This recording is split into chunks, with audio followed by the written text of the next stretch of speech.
Hey, this is Tom Nash, and let's talk about whether this is the right time to sell Tesla. There's definitely a media circus around Twitter, Elon Musk, and the share price of Tesla is suffering. So is this the right time to reduce your position? Let's talk about it.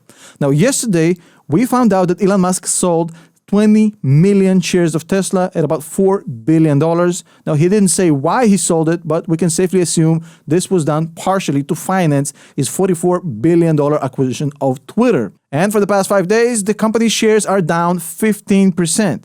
That's not something that we can actually just ignore because for the first time in a long time, given yesterday's dip, Tesla shares have an accumulated value, a total market cap of just under $600 billion. That hasn't happened in a long time. So something is definitely up. The question is whether this is temporary and you ride out the storm, or is it time to get out? So let's start with adding some clarity to this whole story. This morning, Wedbush Securities analyst and a well-known Tesla bull, Dan Ives, said that Elon is losing credibility with certain investors due to his multiple proclamations of being done selling Tesla shares only to sell more shares. I mean, he's right. He actually said that Elon is the most important part of the whole Tesla story by a huge margin, and every move he makes has a major impact on the share price of Tesla, and that he absolutely needs to stop the Twitter circus show, as he defined it, as soon as possible. Now, I think we can all agree, whether we agree with Dan Ives or not, that the Twitter deal has not been good to Tesla. The acquisition of Twitter by Elon Musk started way back when, in April 14th. And in that time, Tesla shares have dropped 27%, which means hundreds of billions of dollars of market cap lost because of this Twitter deal. Well, hold up a second, Tom. It wasn't just the Twitter deal. The macroeconomic conditions worsened during that time. I agree. Tesla's dip is no different than Microsoft, Amazon, and Google in that sense, as well as some other great tech companies. But in Tesla's specific case, a significant negative catalyst for this drop was also the Twitter deal, if not the main one. Now, Elon's attention, money, his Tesla shares, and most recently, actual Tesla employees are now working on Twitter-related projects. All that have made a lot of investors feel uneasy with what's going on right now with Tesla. Share price reflects that. You can't lie. So the question is very simple. Is all of this currently too much for Tesla? Should you consider reducing your Tesla position? Well, one thing to remember is that the current share price is pretty much at its 52-week low. And although sometimes it does make sense to sell at that low point, it has to be something huge. It almost has to be like a thesis-breaking, thesis-changing story to justify that. Normally, even if you are looking for an exit strategy, selling right on the 52-week lows is a very dangerous strategy, especially with a fundamentally great company like Tesla. So be careful. Now, the other thing to remember here is that your own personal situation actually matters, because if you are down big on Tesla, if you lost a lot of money on Tesla because you bought it at the peak, it's a very different situation to a guy who bought early and is now up 150% on the stock. The portfolio management strategy here is not a one-size-fits-all. You know that, guys. Talk to a professional. I'm not a professional financial advisor. This is not financial advice. Talk to somebody who can analyze your portfolio. Always remember, my grandpa always told me this, and no one ever went broke taking a profit, especially given the horrible macroeconomic conditions we're about to see in 2023.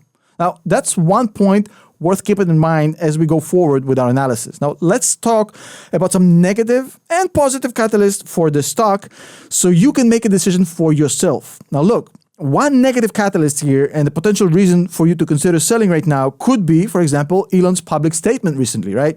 He's been very vocal, very active, talking about politics. He's not being politically correct, as he always is, right? He's never been politically correct, let's be honest, but he's more unpolitically correct than ever, right? Whether you like him or not, his public statements as of late clearly are not having a good impact on the share price of Tesla. And knowing Elon, he's not likely to stop it because it hurts his stock. That's not him. And for better or worse, if you're buying into a Tesla stock, you have to accept Elon as the cost of doing business. That's Elon for better or for worse. On the other hand, we have seen Tesla execute and perform quarter after quarter after quarter after quarter, beating expectation every single time. As long as the company keeps delivering results, investors will tolerate Elon's antics. Trust me. They have done so in the past. They will keep doing it as long as Tesla performs.